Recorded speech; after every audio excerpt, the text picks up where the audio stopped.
नमस्कार दोस्तों, साहित्य समाधान के मंच से मैं डॉक्टर रीता गौड़ आपका हार्दिक स्वागत करती हूँ, अभिनंदन करती हूँ। दोस्तों, आज कबीरदास जी पर हमारा ये आखिरी सत्र है और आज के सत्र में हम बात करने वाले हैं कबीरदास जी के जो 11 से 20 तक के पद पढ़े हैं उन पर आधारित महत्वपूर्ण प्रश्नों की, और इसके साथ कुछ एक वे प्रश्न भी जोड़ दिए गए हैं जो आपकी परीक्षा के लिए उपयोगी होंगे। और वैसे संपूर्ण इसके अतिरिक्त जितने भी प्रश्न पिछली परीक्षाओं में हैं वो पहले से ही YouTube चैनल पर मौजूद है, तो उनकी आवृत्ति करने से कोई लाभ नहीं, क्योंकि उस समय का सदुपयोग हम किसी दूसरे टॉपिक को पढ़ने में कर सकते हैं। तो चलिए शुरू करते हैं आज का सत्र। आज के सत्र का सबसे पहला प्रश्न है, आंखड़ियां झाई पड़ी पंथ निहार निहार, जी बढ़िया छाला पड़िया राम पुकारे पुकार। इस साखी में निम्नलिखित में से किस साधना पद्धति का मुख्य प्रभाव है? सबसे पहली बात तो ये कि ये साखी विरह को अंग से है, जो कि हमारे पाठ्यक्रम में प्रस्तावित है। दूसरी बात, ये प्रश्न पूछा गया है आरपीएससी असिस्टेंट प्रोफेसर 2020 में और यूपीपीएससी डिग्री कॉलेज 2013 में।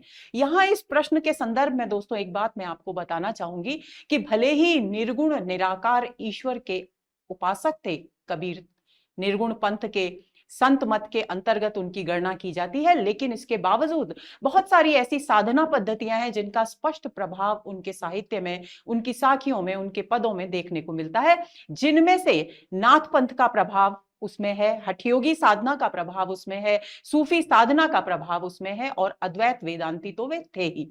तो चलिए अब विकल्प देखते हैं कि क्या क्या विकल्प यहां दिए गए हैं। तो देखिए, सबसे पहला नाम आ रहा है नाथपंथी साधना का, दूसरा नाम आ रहा है सूफी साधना का, तीसरा आ रहा है सिद्ध साधना का, और चौथा आ रहा है अद्वैत वेदांत का। तो एक बात तो ये कि ये चारों के चारों विकल्पों का प्रभाव हमको कबीर के साहित्य में कहीं ना कहीं देखने को मिल जाता है, लेकिन भ्रमित होने की कोई आवश्यकता नहीं, क्योंकि हमारा प्रश्न इस साखी के संदर्भ में है। तो यहां पर कबीरदास जी यानी जीवात्मा परमात्मा के प्रेम में व्याकुल है, विरह में व्याकुल है, और वो कह रही है कि मेरी आंखों में आपका रास्ता देखते देखते हे प्रियतम, परमात्मा रूपी प्रियतम, जाला पड़ गया है, मेरी आंखों में आप, मेरी जीभ पर आपका नाम पुकारते पुकारते छाले पड़ गए हैं। तो यहां परमात्मा को के साथ प्रियतम का संबंध स्थापित करने का जो प्रभाव है वो सूफी साधना में देखने को मिलता है। तो इसलिए बी विकल्प इस प्रश्न का सही उत्तर है। फर्क बस इतना है कि सूफी साधक परमात्मा को प्रियतमा के रूप में देखते हैं, लेकिन कबीरदास जी ने यहां प्रियतम के रूप में देखा है। तो बी विकल्प आंसर हमारा इस प्रश्न का होगा बी। अगला प्रश्न, दुल्हिन गावहू मंगलाचार पद में प्रेम का कौन सा रूप है? आरपीएससी असिस्टेंट प्रोफेसर 2020 में यह प्रश्न पूछा गया।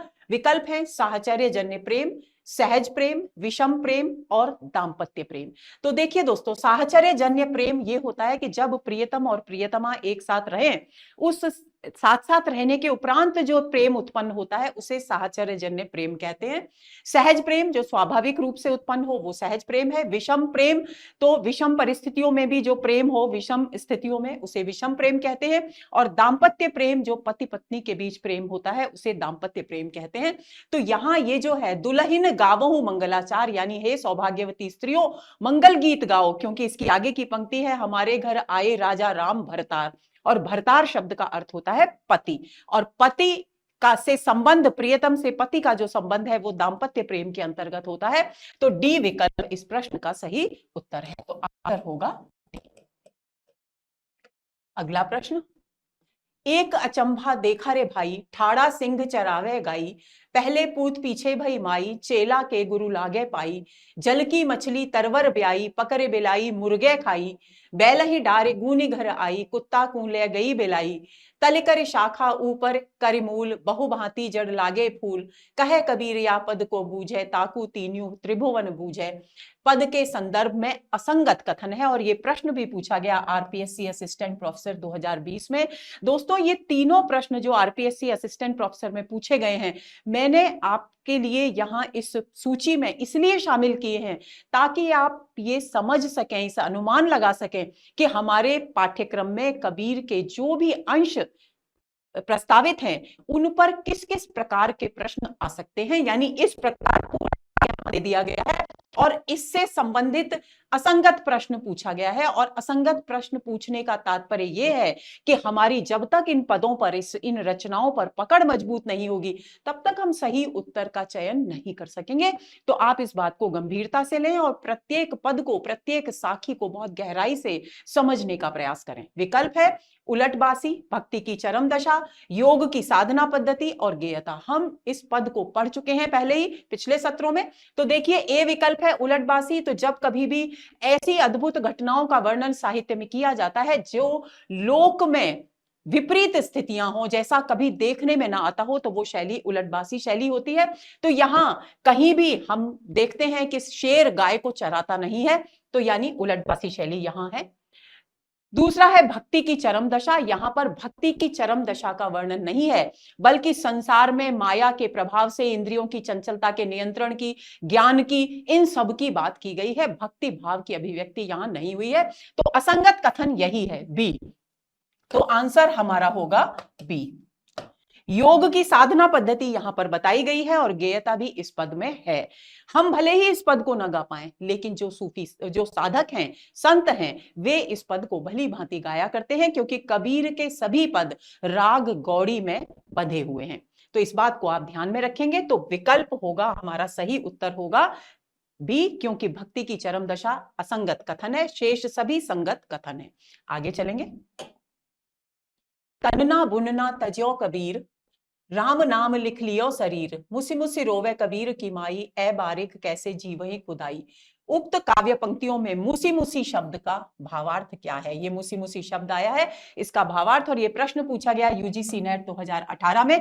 यानी इस तरह के प्रश्न भी आते हैं जो कि जिनके किसी भी शब्द के भावार्थ पर बात की जाती है। तो इस बात को ध्यान में रखें, क्योंकि हम भी अपने सत्रों में जिस तरह के प्रश्न बनाया करते हैं, उसमें शब्दों के अर्थ, उनके सांकेतिक अर्थ पर भी प्रश्न बनाए जाते हैं। तो चलिए विकल्प देखते हैं। मन ही मन रोना, सिसक सिसक कर रोना, दहाड़ मारकर रोना और किसी का गुण कथन करते हुए रोना। तो दोस्तों, मुसी मुसी का अर्थ है, पहली बात, इसमें मन ही मन रोने का भाव है। दूसरी बात, सिसक सिसक कर रोने का भाव है। यानी मुसी मुसी शब्द का जो भावार्थ है वो दो कथनों के द्वारा यहां स्पष्ट हो रहा है, पहला और दूसरा। दहाड़ मारना और किसी का गुण कथन करते हुए, यानी किसी की प्रशंसा करते हुए रोना, ये दोनों ही इसमें शामिल नहीं है। तो पहला और दूसरा विकल्प देखती है कूट में कहां है। पहला तीसरा और चौथा, तीसरा दूसरा, पहला दूसरा, यानी सी विकल्प इस प्रश्न का सही उत्तर है, दूसरा और चौथा। तो सी विकल्प हमारा आंसर होगा। अगले प्रश्न पर आते हैं। तुम जिन जानो गीत है यह निज ब्रह्म विचार, किसने कहा है? तो ये जो पंक्ति है वो कबीर दास जी के पद से ली गई है, इसलिए इस प्रश्न को यहां शामिल किया गया है। एनवीएस पीजीटी 2014 में ये प्रश्न पूछा गया। विकल्प हैं कबीर, रैदास, सूरदास, तुलसीदास। अभी मैंने जैसा कि बताया, ए विकल्प हमारे प्रश्न का सही उत्तर है, कबीर दास की ये पंक्ति है। तो आंसर होगा ए। अगला, कबीर ने अपने काव्य में ऐसे मनुष्य की कल्पना की है जो, आरपीएससी सेकंड ग्रेड 2012 में यह प्रश्न पूछा गया, ईश्वर को पूजता हो, प्रतिदिन मंदिर जाता हो, धार्मिक और सामाजिक भेदभाव से मुक्त हो, वस्तुओं में सुख खोजता हो। तो देखिए, इन सभी विकल्पों पर पहले तो चर्चा करते हैं। ईश्वर को पूजता हो, पूजा का जो संबंध है वो सगुण साकार ईश्वर से है। तो यहां पर क्योंकि निर्गुण निराकार ईश्वर के लिए पूजा शब्द का इस्तेमाल नहीं होता, उपासना होता है, ध्यान होता है, समाधि होता है, साधना होता है। तो यहां पूजा शब्द जो कि सगुण साकार ईश्वर की परंपरागत पूजा से जुड़ा हुआ है वो है। तो यहां कबीर दास जी ने ऐसे मनुष्य की कल्पना नहीं की है, तो यह कथन असंगत है। प्रतिदिन मंदिर जाता हो, मंदिरों, देवालयों और मस्जिदों में तो विश्वास ही नहीं करते थे निर्गुण संत, और कबीर दास जी भी नहीं करते थे। पत्थर पूजने पर का उन्होंने बिल्कुल विरोध किया है। तो ऐसी स्थिति में ये कल्पना भी गलत है। धार्मिक और सामाजिक भेदभाव से मुक्त हो, ये कथन बिल्कुल सही है, क्योंकि कबीर दास जी ने जिस भी धर्म में, चाहे वो इस्लाम में हो, चाहे वो हिंदू धर्म में हो, जहां जो भी विकृतियां हैं उन पर करारी चोट की है। वे मूर्ति पूजा के संबंध में यदि हिंदुओं को धिक्कारते हैं, तो मस्जिद पर चढ़कर अल्लाह का नाम लेने की बात सुनकर उसका विरोध करते हुए मुसलमानों को भी धिक्कारते हैं। उनके लिए सामाजिक भेदभाव नाम की चीज कहीं है ही नहीं, और वे चाहते थे कि एक ऐसे समाज की स्थापना हो जिसमें मनुष्य धार्मिक और सामाजिक भेदभाव से ऊपर उठ जाए, यानी मुक्त हो। तो सी विकल्प इस प्रश्न का सही उत्तर है। अब बात आती है चौथे विकल्प की, वस्तुओं में सुख खोजता हो। तो जो व्यक्ति वस्तुओं में सुख खोजेगा वो सांसारिक विषय वासनाओं में लिप्त होगा, और ऐसे मनुष्य की कल्पना कबीरदास जी ने नहीं की, क्योंकि उन्होंने हर पद में, हर साखी में केवल और केवल परमात्मा के स्वरूप में लीन होने की बात की है, सांसारिक विषय वासनाओं से ऊपर उठने की बात की है, इंद्रियों के नियंत्रण की बात की है। तो इसलिए यह विकल्प भी असंगत है। आगे चलते हैं। अगला प्रश्न, दुल्हिन गावहु मंगलाचार, हम घर आए हो राजा राम भरतार। कबीर के इस पूरे पद में निम्नांकित में से कौन सी प्रवृत्तियां दृष्टिगोचर होती हैं? इस पद पर आधारित एक प्रश्न हम पहले कर चुके हैं, और यह प्रश्न आरपीएससी सेकंड ग्रेड 2014 में पूछा गया। सांग रूपक का संयोजन, वियोग वर्णन की मार्मिक अभिव्यंजना, आध्यात्मिक मिलन की अभिव्यक्ति, रहस्यवाद की व्यंजना। तो दोस्तों आप देखिए, सांग रूपक के द्वारा यहां दाम्पत्य प्रेम की अभिव्यक्ति की गई है, वियोग वर्णन यहां बिल्कुल भी नहीं है। आध्यात्मिक मिलन की अभिव्यक्ति है, क्योंकि आत्मा और परमात्मा के मिलन की ओर यहां बात की गई है, और रहस्यवाद की भी व्यंजना है, यानी पहला, तीसरा और चौथा ये विकल्प यहां सही है। तो देखते हैं कूट में कहां आते हैं पहला, तीसरा और चौथा, यानी सी विकल्प इस प्रश्न का सही उत्तर है। तो आंसर होगा हमारा सी। अगला प्रश्न, इनमें से कौन सा कथन गलत है? आरपीएससी सेकंड ग्रेड 2018 में यह प्रश्न पूछा गया। पहला, कबीर शास्त्रीय ज्ञान की अपेक्षा अनुभव ज्ञान को अधिक महत्व देते थे। बिल्कुल सही है। गलत प्रश्न, गलत कथन हमसे पूछा गया है। क्यों सही है? क्योंकि कबीरदास जी कहते हैं, तू कहता कागद की लेखी, मैं कहता आंखिन की देखी, यानी आंखों से जो देखता हूं, जो प्रत्यक्ष रूप से जीवन में घटित होता है, संसार में घटित होता है, मैं उसे कहता हूं, यानी अनुभव को व्यक्त करता हूं, और तू शास्त्रों में लिखी हुई बात की बात करता है। तो ये बिल्कुल सही है। उत्तर में भक्ति आंदोलन का सूत्रपात कबीर की प्रेरणा से हुआ, यह कथन बिल्कुल गलत है, क्योंकि एक बहुत ही प्रसिद्ध पंक्ति है, भक्ति द्रावड़ी उपजी लाए रामानंद, यानी उत्तर भारत में रामानंद ने भक्ति भाव का प्रवर्तन किया, और द्रविड़ यानी दक्षिण भारत में भक्ति का जन्म हुआ। तो कबीरदास जी रामानंद के शिष्य थे, इसलिए सूत्रपात करने का श्रेय उनको नहीं दिया जा सकता।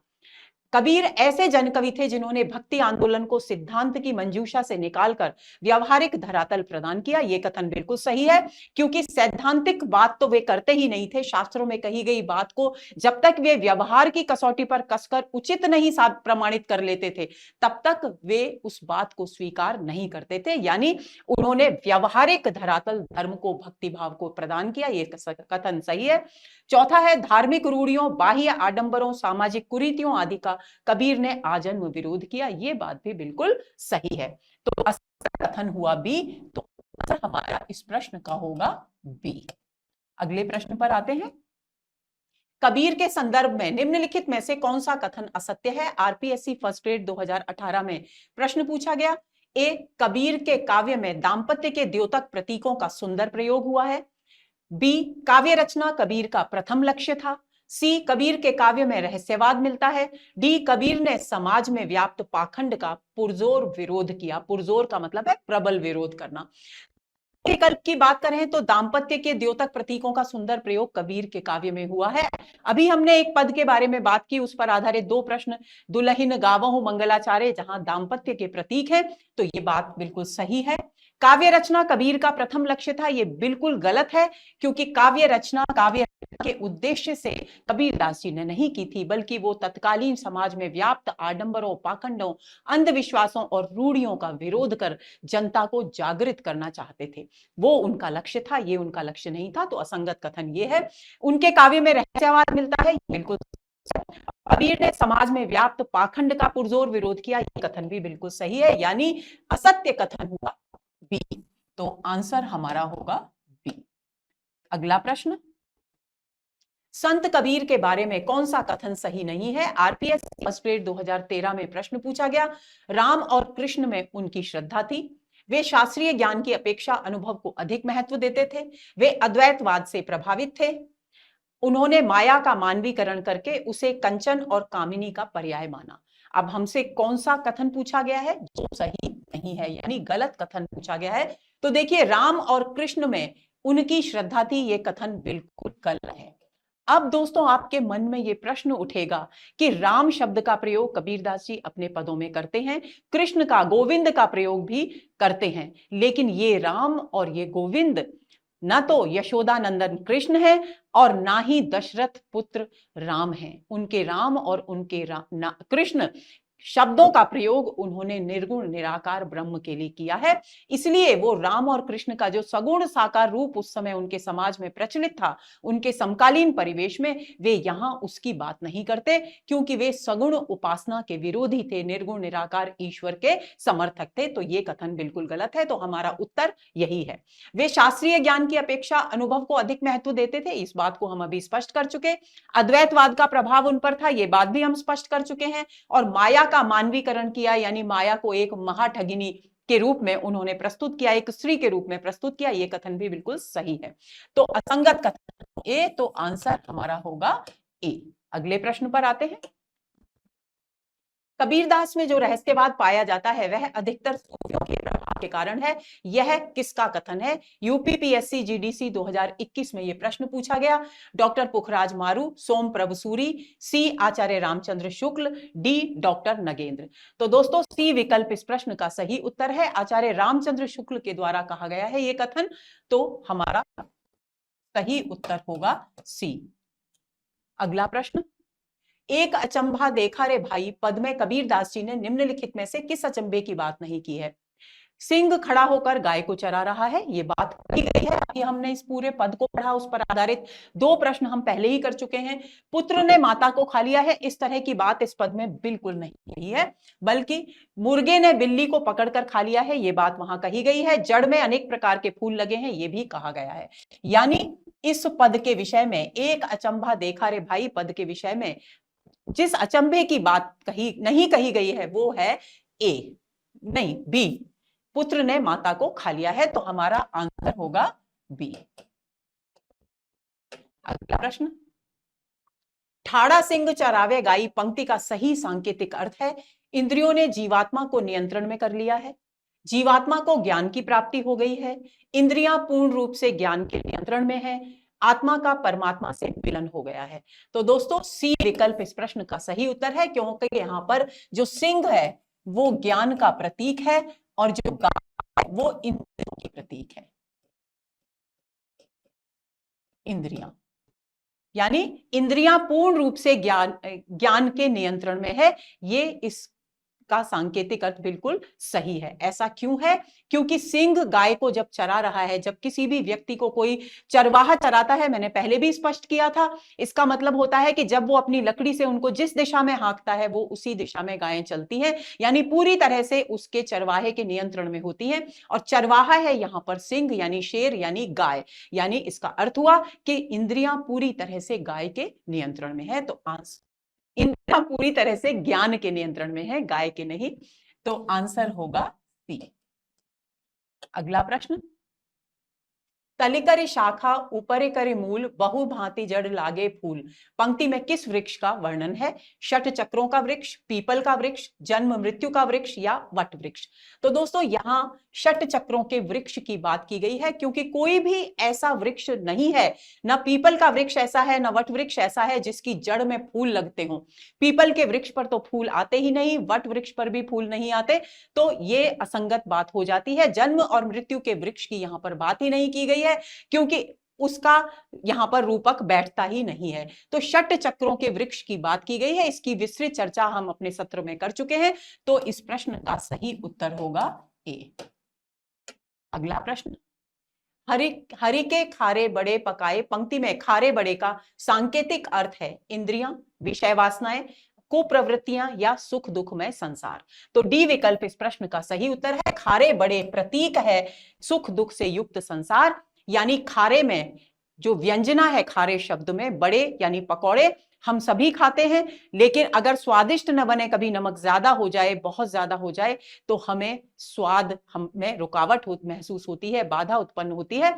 तो खारे बड़े का यहां पर प्रतीकार्थ सांकेतिक अर्थ है कि इस संसार में केवल सुख नहीं है बल्कि दुख भी है। बड़े सुख का और खारे दुख का प्रतीक है। तो सुख दुख में संसार की यहां अभिव्यक्ति की गई है। तो आंसर होगा डी। अगला प्रश्न। धौल मंदलिया बैल रबाबी बहुआ ताल बजावे पंक्ति में वर्णित वाद्य यंत्र किसका प्रतीक है? ये सभी वाद्य यंत्रों के नाम है, ढोल मंदलिया रबाबी और ये ताल बजाना, ये सब वाद्य यंत्र हैं। तो ये किसके प्रतीक है? विकल्प देखते हैं। विषय वासनाओं के आनंद का, परम आनंद का, संगीत के आनंद का या साधना के आनंद का। तो दोस्तों ये जितने भी वाद्य यंत्र हैं वे सब संसार में होते हैं और इनसे हमें आनंद मिलता है, तो ये विषय वासनाओं के आनंद का प्रतीक है। साधना के आनंद का प्रतीक अगर ये होते तो इनमें साधना से संबंधित शब्दों का प्रयोग किया जाता। तो ए विकल्प इस प्रश्न का सही उत्तर है। अगला प्रश्न, चरखा जिनी जरे पद में कबीर किस चरखे की बात कर रहे हैं? सूत काटने का चरखा, विषय वासनाओं का चरखा, काल चक्र का चरखा या जीवन का चरखा? तो यहां पर जिस चरखे की बात की जा रही है वो है जीवन का चरखा। इस पंक्ति में, इस पूरे पद में ये भाव है कि जिस व्यक्ति ने अपने जीवन में व्याप्त विषय वासनाओं को जला दिया है वही परमात्मा की प्राप्ति के मार्ग पर अग्रसर हो जाता है। तो यानी जीवन के चरखे की बात यहां की जा रही है। आंसर होगा डी। सब जग ही मर जाइया एक बढ़ैया जिनी मरे, पंक्ति में बढ़ैया किसे कहा गया है? जीवात्मा को, संसार को, परमात्मा को या जीवन को? तो दोस्तों सी विकल्प इस प्रश्न का सही उत्तर है। परमात्मा को यहां बढ़ैया यानी बढ़ई यानी खाती, जिसे कहीं कहीं कुछ लोग खाती कहते हैं, कुछ लोग लकड़ी का जो काम करते हैं उनको बढ़ई कहते हैं। तो बढ़ैया जिनी मरे यानी बढ़ई किसको कहा गया है? परमात्मा को। यानी इस संसार का निर्माण जिस खाती ने, जिस कलाकार ने, जिस बढ़ई ने किया है वो बढ़ई नहीं मरेगा, केवल सारा जग मर जाएगा। सारी संसार नश्वर है, नाशवान है, केवल वो बढ़ई अनश्वर है, अनाशवान है। तो इस बात को यहां स्पष्ट किया गया है। तो बढ़ैया का अर्थ है परमात्मा। तो आंसर हमारा हुआ सी।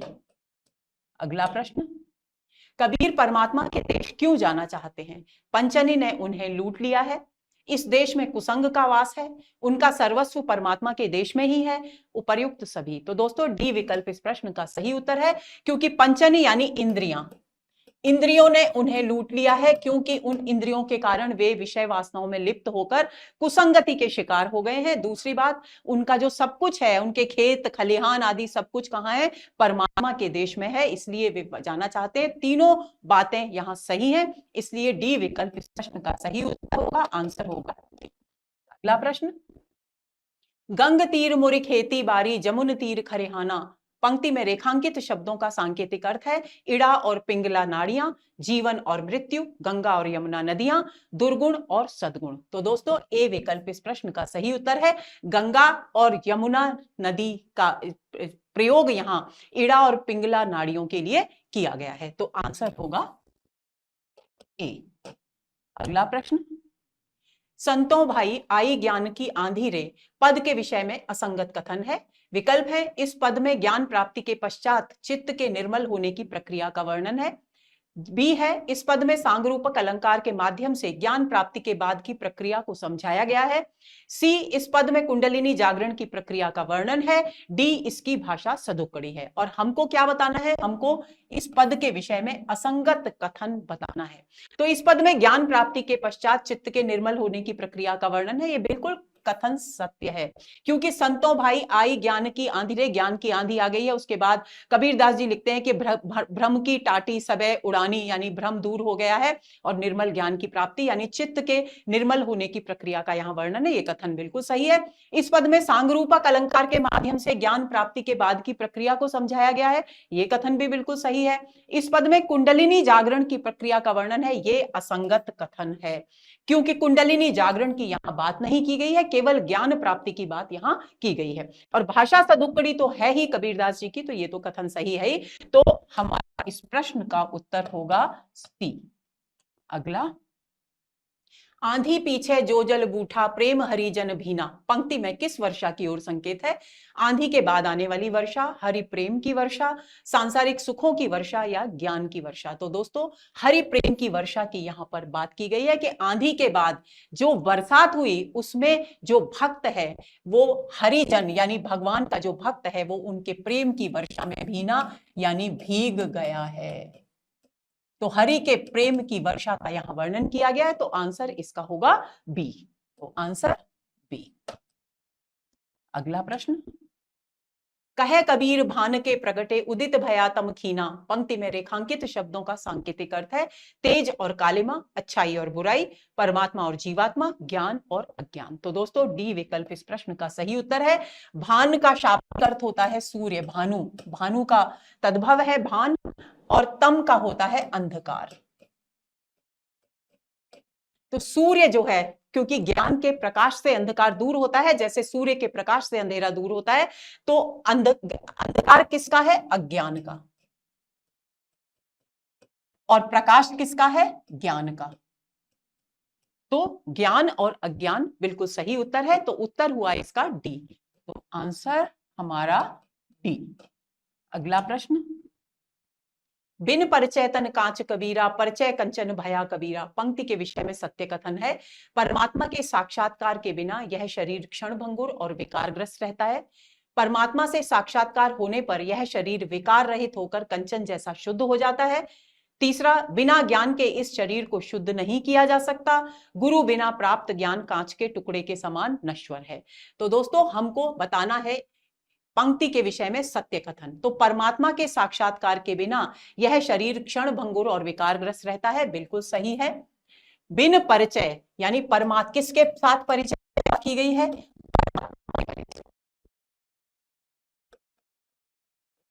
तन कांच शरीरा, कांच जैसे गिरते ही जरा से चोट लगते ही टूट जाता है, वैसे ही ये कांच का अर्थ है क्षणभंगुर होना, नाशवान होना।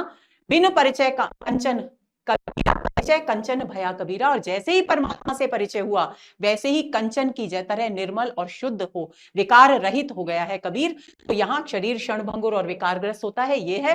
परमात्मा से साक्षात्कार होने पर यह शरीर विकार रहित होकर कंचन जैसा शुद्ध हो जाता है, ये कथन भी बिल्कुल सही है। बिना ज्ञान के इस शरीर को शुद्ध नहीं किया जा सकता, ये इसमें नहीं कही गई है। गुरु के बिना प्राप्त ज्ञान कांच के टुकड़े के समान नश्वर है, ये भी यहां नहीं किया गया, कहा गया है। यानी पहला और दूसरा कथन यहां पर बिल्कुल सही है।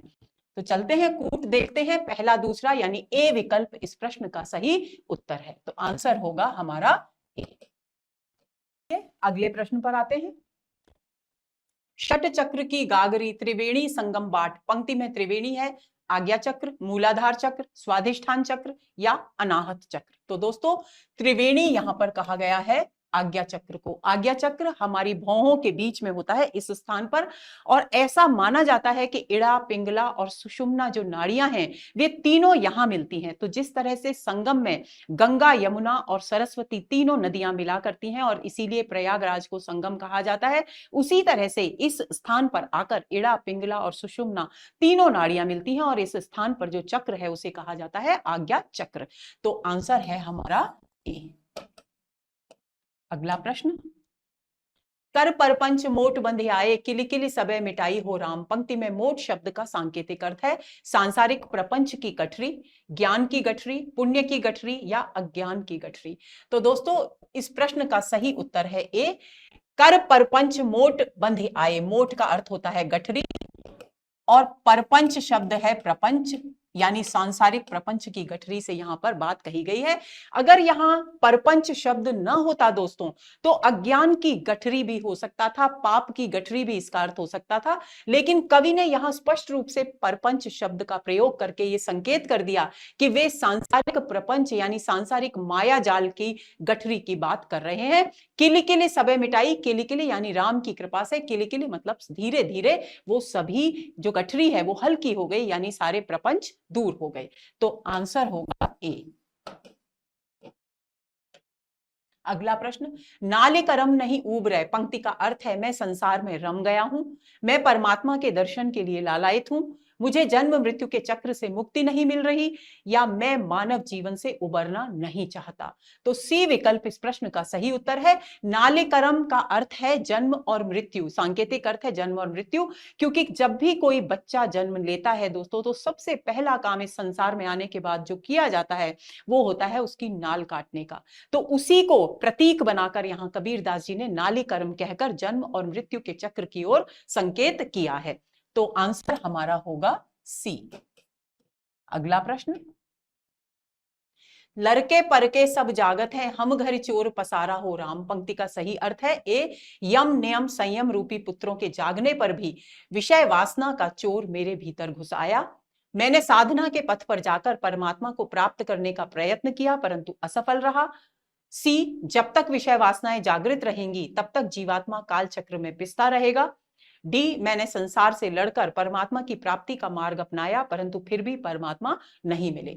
हमें इस पंक्ति के विषय का सही अर्थ बताना है, तो ए विकल्प इस प्रश्न का सही उत्तर है। लड़के परके सब जागत है, जैसे घर में लड़कों के जागने पर चोर के आने की संभावना नहीं होती, उसी तरह से यहां लड़के परके का सांकेतिक अर्थ है यम नियम और इंद्रिय संयम की बात यहां की गई है। यानी मैंने पूरी तरह से अनुशासित साधनारत जीवन व्यतीत किया, लेकिन उसके बाद भी विषय वासनाएं मेरे चित्त में, मेरे हृदय में प्रवेश कर गई। इस बात को यहां अभिव्यक्त करना चाहते हैं कबीरदास जी।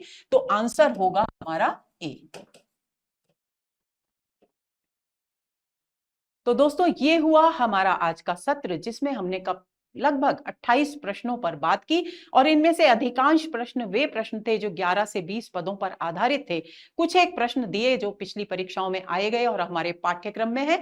तो उम्मीद करती हूं ये सत्र आपके लिए बहुत उपयोगी होगा और आप उन पदों को पढ़कर ये जांच पाएंगे कि आपने उन पदों को कितनी गहराई से समझा है और आप में कितनी सामर्थ्य सही उत्तर देने की विकसित हो गई है।